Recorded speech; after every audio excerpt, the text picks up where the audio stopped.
You can study in the morning, you can study at night. You can study outside by a campfire light. You can study with the Rabbi. Korach really gets a bad rap in this week's Parsha.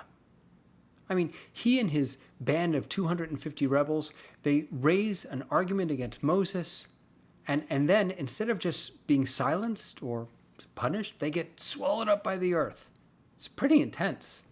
So what was wrong with Korach's argument? What was wrong with the argument that he raised against Moses?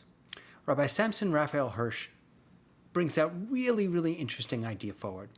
And he says that the whole premise of Korach's argument was false. Here's what he says.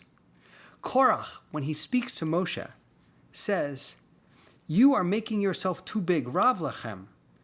Kol ha'eda kulam kedoshim." Because everybody, the entire community, are holy. But Samson Raphael Hirsch says they're not.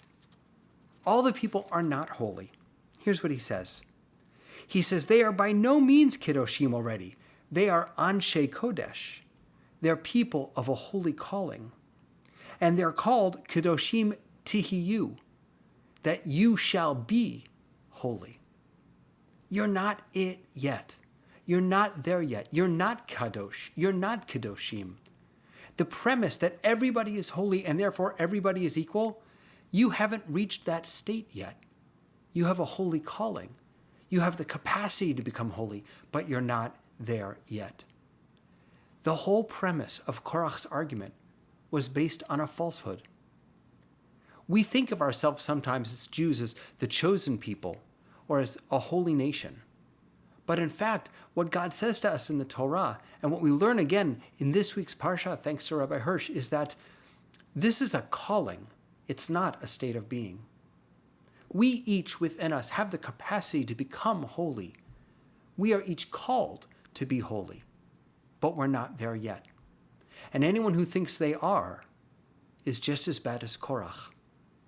We have work to do on ourselves. We have places to go, people, selves to become. That's what it means to be a Jew, to be in a constant state of becoming holy, to fulfill our calling, to be as close to God as we can be, to be as much like God as we can imagine ourselves being, to strive to be holy, but never to presume that we're already there. We're talking Torah. Talking Torah.